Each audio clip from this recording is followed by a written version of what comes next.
This week on Adventist News Network, Bridging the Hunger Divide in Australia. Interactive evangelism reaches Europe's German-speaking community. And young Adventist street missionaries impact Ukraine. These stories and more coming up.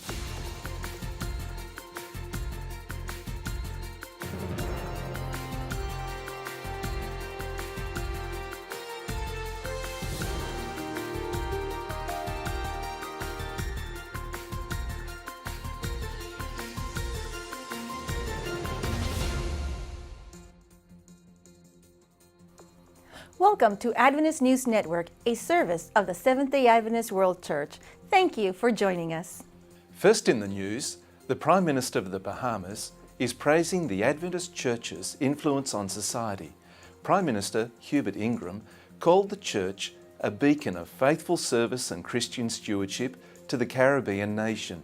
He pointed out the church's support of young people, strong families and healthy lifestyles. Ingram also enlisted the church's continued help in promoting a culture of peace and non-violence in the Bahamas. The Prime Minister spoke during a recent dedication ceremony for the church's new headquarters in the Bahamas. New offices in Nassau will serve the nearly 30,000 Adventists in the Bahamas, Cayman Islands and the Turks and Caicos. The Adventist-run non-profit group Restore a Child is promoting World Orphan Day, coming up on November 14. Restore a Child is helping to improve many of those orphans' lives. The organization provides food, water, medical care, shelter, and education for thousands of children worldwide. Ministry to orphans is a longtime passion of Norma Nashed.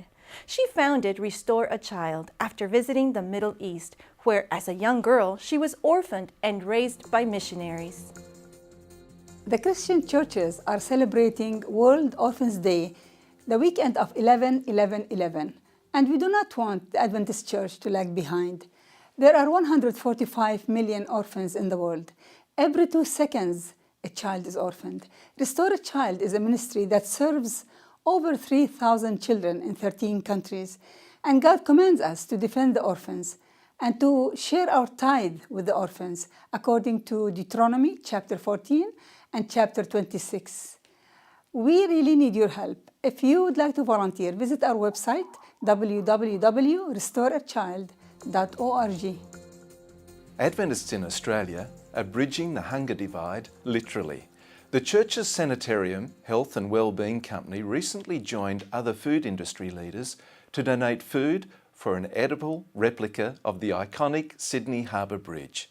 Sanitarium donated boxes of its popular breakfast cereal, Wheat Bix, to the project. The hunger relief organisation, Food Bank Australia, built the food bridge to highlight the often unseen problem of hunger in Australia. 2 million Australians, half of them children, rely on hunger relief each year. The food was later distributed by local charities. Food Bank Australia staged the project to coordinate with the United Nations World Food Day.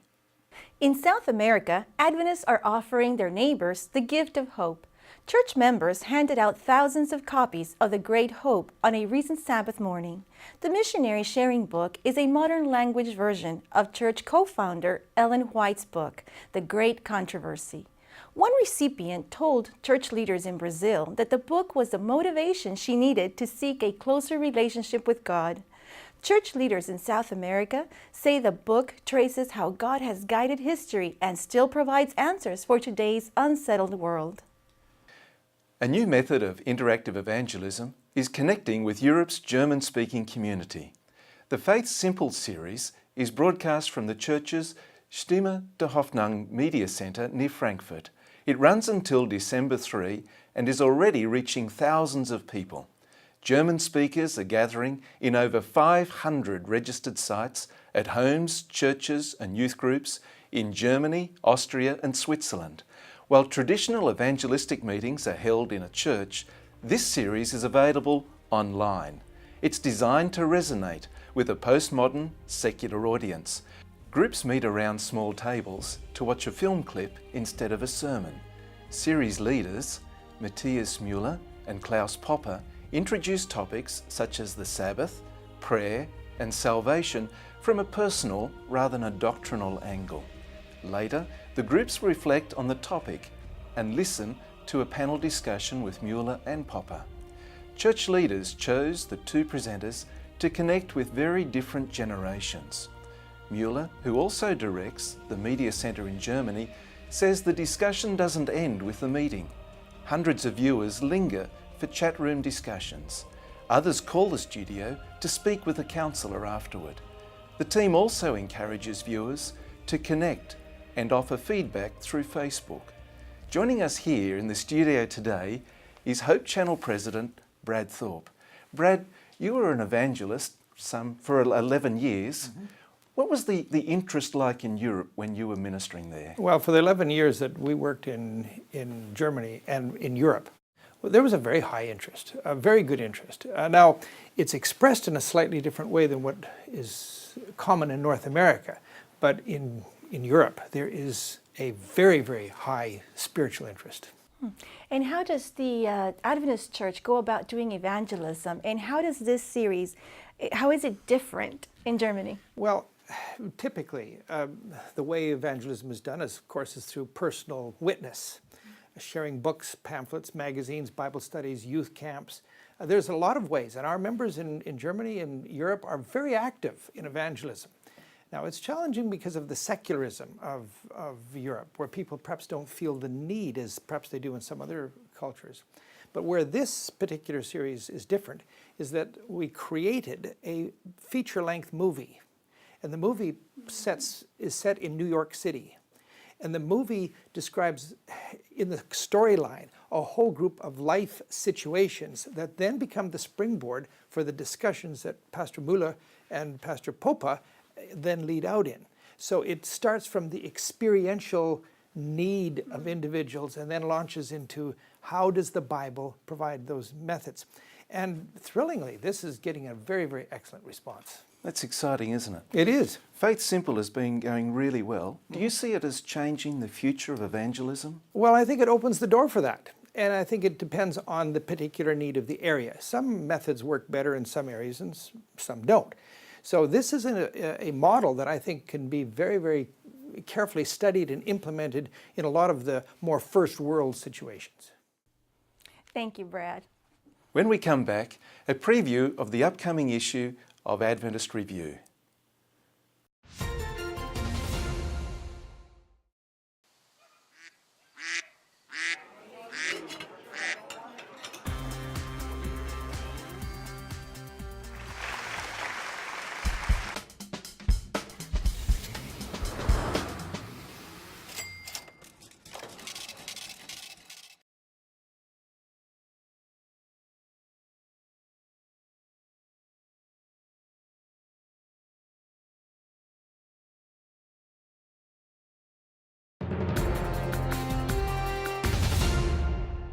Welcome back. Here's Adventist Review Assistant Editor Kimberly Moran with a preview of the next issue of the church's flagship magazine. I'm happy to talk to you today about some of the articles in the November 10 issue of the magazine. We have published a cover on why churches and schools need to include special needs children and worship and learning. In this piece, written by former review intern Addison Hudgens, we meet several families with special needs children, and we learn their stories and how it is sometimes painful to try and involve their kids in church activities. The article also mentions special training with the North American Division in February. To read the article and get the information on the training visit www.adventistreview.org. Actually, you'll probably find these two articles on our website as well, but I wanted to mention them now because they both are inspiring to me. Jimmy Phillips, a columnist for us and also a former intern, writes about leading the young adult Sabbath school at the Hillcrest Adventist Church in California and about the commercialized Christianity so popular in the United States. Phillips claims that worship will be at the center of the great controversy. Read the article and let us know your thoughts via email to letters@adventistreview.org. The last article I wanted to talk to you about is written by another columnist, Dixel Rodriguez. Rodriguez's writing is clear, creative, and always touching. She doesn't fail to deliver in her latest column titled An Angel's Gift, which is about an experience she has working as a hospital chaplain to a 7-year-old brain tumor patient. Be sure to check this and other articles on the website at www.adventistreview.org and let us know what you think.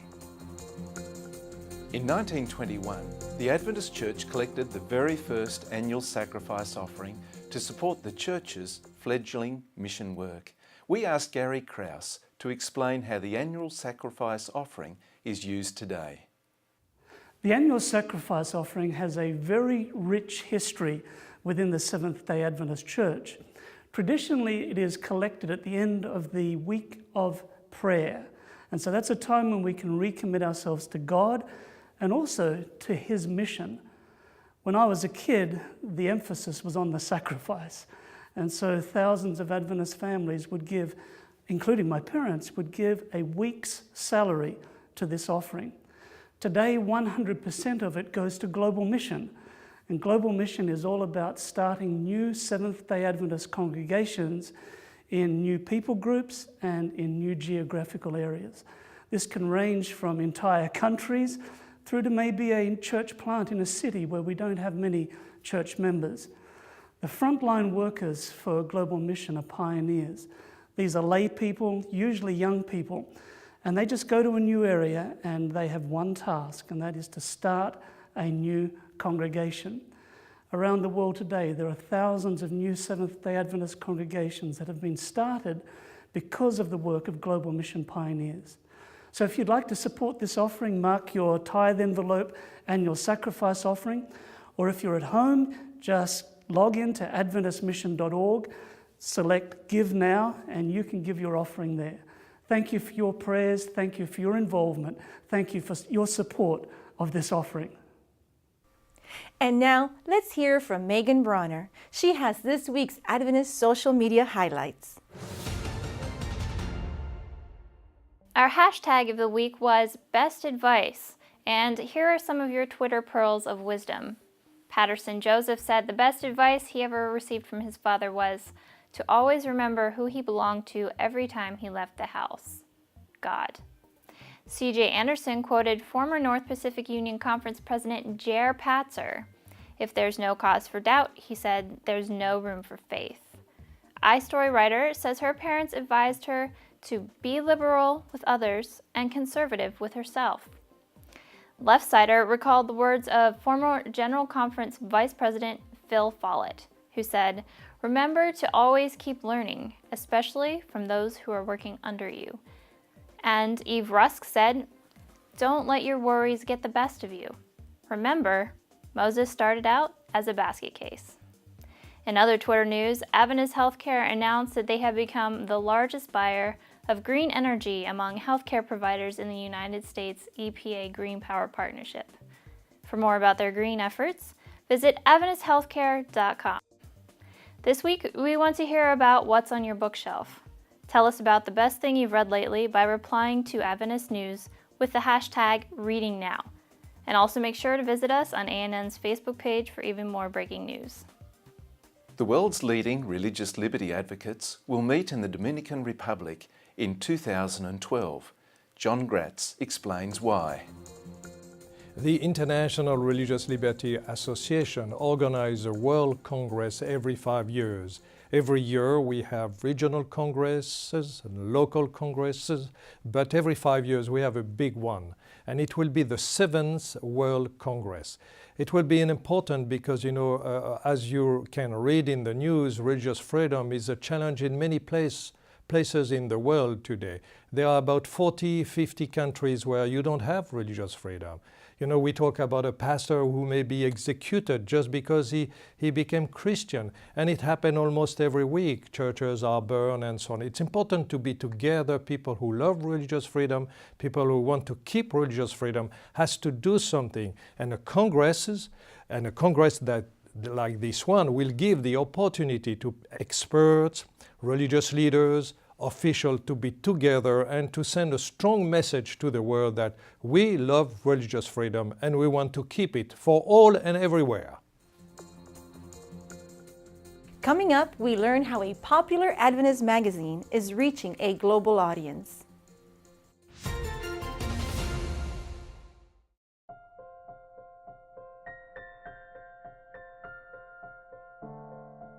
As I was reading this great hope, this passage from page 60 caught my attention.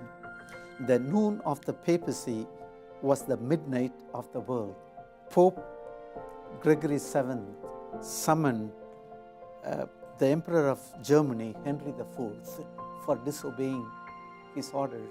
And he waited to see the Pope 3 long days on winter days, night and day, without much clothes and without his guards. Here is what gives me hope. Jesus is just the opposite. He stands on the door of my heart and he knocks, and if I would open, he would come in and abide with me always.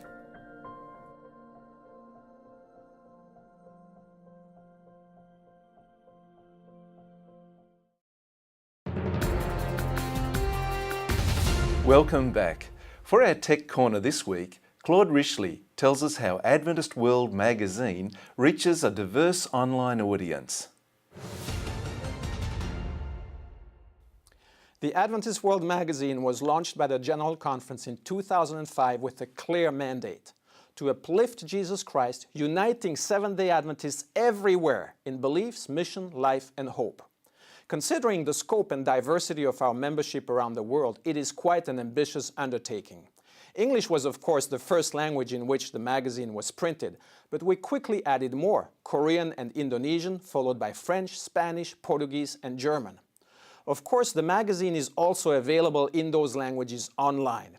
If you go to www.adventistworld.org and move the cursor to the top of the page and pull down the menu featuring 13 languages, you will see languages that are in the 1040 window as well, such as Arabic, Urdu, Vietnamese, Chinese. 7 of those languages are available in a convenient Flash PDF format that lets you read the magazine on your screen as if you were leafing through a printed issue. So let's say you would rather read the magazine in your mother tongue Spanish. No problema. Pull down the Select a Different Language menu and click on the language. It will lead you to the Spanish website, and there you click on the cover of the magazine and it opens up the magazine in its format. You can click on a little icon at the top and it will let you leaf through the magazine page by page. Que disfrute de la lectura. Countless studies indicate that children are impressionable. Sostin Mafune says children can learn discipleship the same way they learn everything else. One of our goals is to make every child a disciple of Jesus. Paul and his brother Dick and their mother lived in a home not far from a very busy road. Mother told Paul, "I'm going to buy some groceries. Keep an eye on your young brother Dick." Paul was 5 years old and Dick was 3. No sooner had the mother left than Paul went outside to play with his ball. His ball rolled, crossed the road, and Paul followed. No sooner had Paul crossed the road than he heard brakes screech. He turned around just in time to see a car hit his brother Dick. The small body flew in the air, landed on the pavement. Paul screamed, "Dick!" And Dick said, "Paul, I tried to follow you." And Paul replied, "I did not know that you were going to follow me." Parents, leaders, and everybody, whether we believe it or not, our children will follow our example. If we are going to make children disciples of Jesus, then let us live the Jesus we profess to believe in. Willie and Elaine Oliver recently stopped by the Taj Mahal while in India for church meetings. The couple brought back some advice on building modern-day monuments to your spouse. We just got back from India. what a wonderful place, and interesting and mysterious. And what is visiting India if you don't get to the Taj Mahal? The Taj Mahal is a wonderful edifice built by Mughal Emperor Shah Jahan. Started to build in 1632 in memory of his wife, his third wife, Mumtaz Mahal, who died in childbirth of their 14th child. We thought it was just an amazing edifice, and the fact that someone would have so much love for someone that they would build this incredible monument. So I asked my husband if he would build me a monument after I died, and he gave me an amazing response, which was, he's not going to wait until I die to build a monument. That it's so important for us to build monuments of love every day in our lives, monuments of peace and of love and forgiveness and understanding and patience. Imagine how wonderful our family lives would be if we would build monuments for each other every day.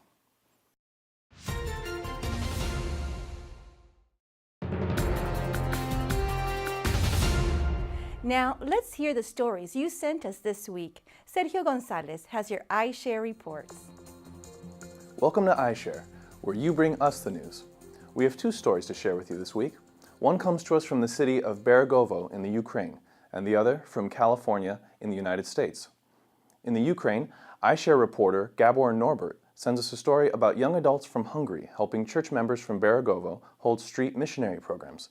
The group set up a health fair for the community to get their blood pressure and glucose levels checked. Activities for children included face painting and free balloons, while the grown-up visitors received a free copy of Pastor Doug Batchelor's book, The Richest Caveman. This is pretty neat. Volunteers also gave out free apples to anyone who traded in their cigarettes. It's pretty cool. The participants said they're excited to hold the event again next year, now that the community is more acquainted with the Adventist Church and its members. Over in the United States, Filipino Church in Glendale, California held a very special baptism recently. Youth Pastor Mark Lastimoso sends in this iShare report. Hello everyone, my name is Mark L. Lastimoso. I'm the Associate and Youth Pastor of Glendale Filipino Seventh-day Adventist Church. And I would like to praise God and share you the good news that our church, after participating in the NET 2011 Prophecy Decoded, we were able to baptize 7 precious souls for the Lord. But there's an interesting twist on this baptism. There was one who committed himself in his late 70s, a paralyzed, wheelchair-bound brother of ours who decided to be baptized against all odds. Well, God bless you. I hope you're inspired. Continue to pray for the evangelism projects of our churches here in North American Division. Thank you and God bless. We'd like to offer a big thank you to Gabor and Pastor Mark for your wonderful iShare reports this week. If you have a story of your own you'd like to contribute, please visit us at news.adventist.org/iShare. Finally, this week we hear from church historian David Trim. Welcome to This Week in Adventist History. On November 9, 1893, William Foy died. Foy was an African-American Free Will Baptist minister who in 1842 had 2 visions that Millerites at the time and Seventh-day Adventists since have believed were sent by God. Foy lectured for a short time about these divine encounters and was described as an eloquent speaker. But the prophetic ministry passed to Ellen White, who had heard him speak about his visions in Portland, Maine. She wrote later that it was remarkable testimonies he bore. Foy, who never became a Seventh-day Adventist, is buried in the Birch Tree Cemetery in East Sullivan, Maine. On November 12, 1891, Ellen White departed the United States bound for Australia. Her relations with church leaders had become tense since the 1888 General Conference session. In 1889, pioneer leader S.N. Haskell had gone on a round-the-world tour to assess possibilities of foreign mission work. And during his stay in South Africa, he wrote to Ola Olson, GC president at the time, that in no other field is Ellen White more needed than in Australia and New Zealand. After much prayer, Ellen White decided to take him at his word and go. She remained in Australia for over 8 years until August 1900, and then she returned to America where she lived till her death. And that's This Week in Adventist History. Thanks for joining us for Adventist News Network. Tune in next week for more news from the headquarters of the Seventh-day Adventist Church. Don't forget World Orphans Day on November 14. In the time it took you to watch this program, 840 children were orphaned worldwide. And as always, visit news.adventist.org for daily news and videos. Until next week, God bless.